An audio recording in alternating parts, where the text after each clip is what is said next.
একদিকে ২১শে জুলাই নিয়ে নাজেহাল অবস্থা মমতা তৃণমূলের, আর সেই সময় মিত্রহীন মমতা বন্দ্যোপাধ্যায়।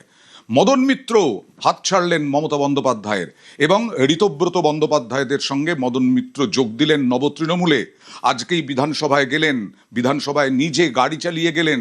গাড়ি চালিয়ে গিয়ে তৈরি ছিল, প্রস্তুতি ছিল নব তৃণমূল, এবং তারপরেই সমস্ত পদ ছাড়লেন। অনেকগুলো পদে ছিলেন এই কামারহাটির বিধায়ক মদন মিত্র, অনেকগুলো পদে ছিলেন, সেই পদগুলো ছাড়লেন।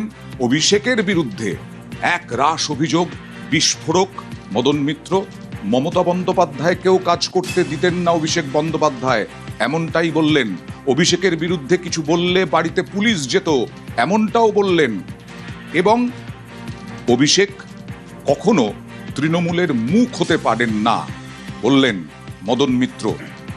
গতকালই সন্দীপন সাহার বাবা স্বর্ণকমল সাহা, তার সঙ্গে বৈঠক করেন মদন মিত্র, এবং তারপরেই সন্দীপন সাহা সঙ্গে কথা হয়, এবং আজকে ঋতব্রত বন্দ্যোপাধ্যায়রা প্রস্তুতি ছিলেন। অর্থাৎ মমতা বন্দ্যোপাধ্যায়ের সঙ্গে অনেক মিত্র, তারা মমতা বন্দ্যোপাধ্যায়ের হাত ছেড়েছেন। কিন্তু এই মিত্রতা বহুদিনের, ৯-এর দশক থেকে, ৯-এর দশকের আরো আগে থেকে, যুব কংগ্রেসের আমল থেকে, এবং তৃণমূল কংগ্রেস যখন গঠন হলো তারপর থেকে মদন মিত্র মমতা বন্দ্যোপাধ্যায়ের রাজনৈতিক ঘনিষ্ঠ সঙ্গী। এবং যে সময় বামেদের রমরমা, সেই সময় মমতা বন্দ্যোপাধ্যায়ের রাস্তায় মদন মিত্রকেও দেখা যেত একেবারে ফোরফ্রন্টে, সামনে আন্দোলনের, যে কোনো আন্দোলনের, কলকাতায় হোক, জেলায় হোক, শহরে হোক, মদন মিত্র লড়াকু নেতা, মেঠো রাজনীতির নেতা। সেই মদন মিত্র আজকে মমতা বন্দ্যোপাধ্যায়ের হাতও ছাড়লেন। কি বললেন মদন মিত্র, দেখুন।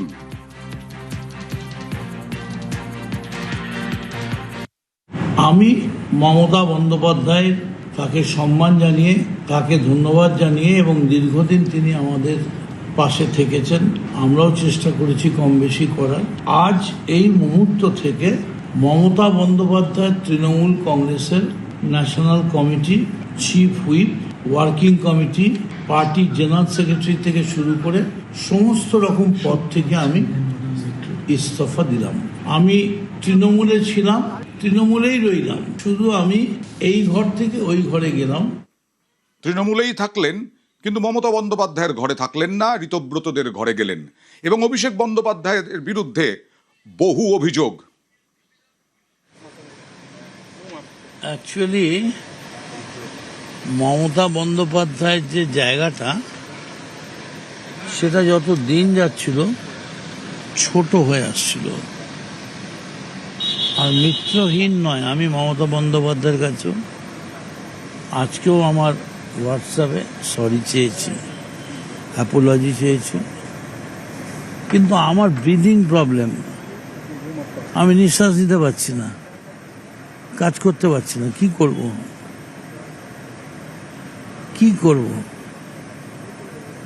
এই দমবন্ধ পরিবেশ তৈরি হলো কেন? আমাদের একজন হেয়ার হিটলার আছেন, হেয়ার অভিষেক।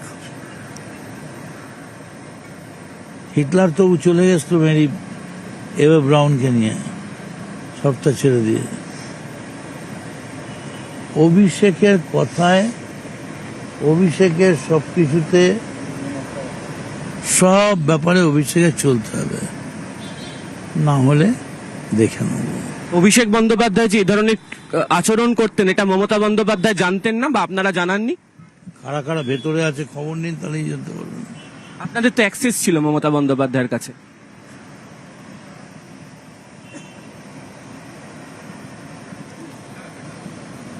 যত কম অ্যাক্সেস থাকে ততই ভালো।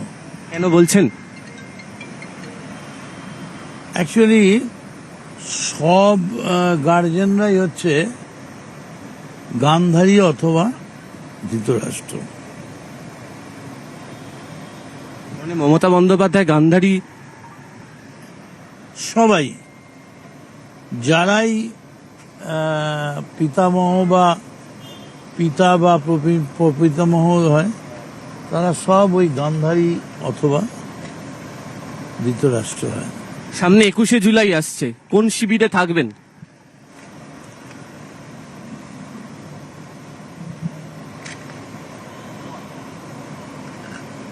যেখানে দেখিবে ভাই উড়াইয়া দেখিবে ভাই, পাইলেও পাইতে পারো অরূপরত।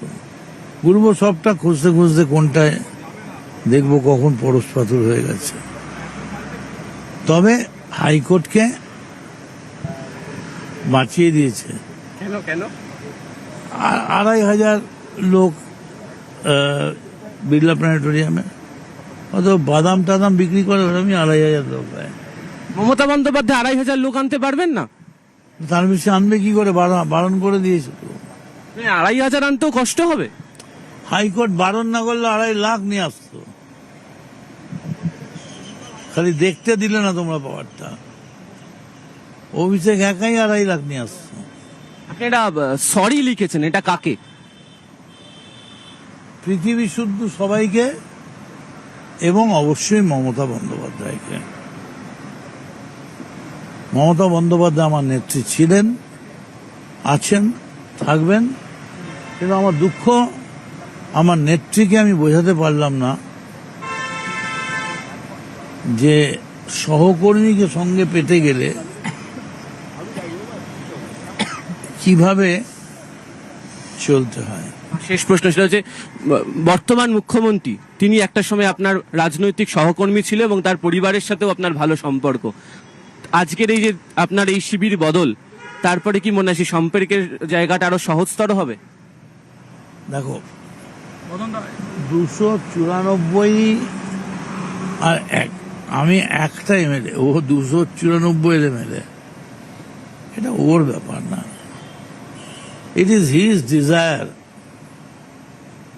মুখ্যমন্ত্রী কার সঙ্গে মিশবেন, কার সঙ্গে মিশবেন না, কার সঙ্গে কথা বলবেন, it is the desire of his highness. প্রথম 2 মাসে দেখে কি মনে হলো, কে এগিয়ে, মমতা বন্দ্যোপাধ্যায় না শুভেন্দু অধিকারী?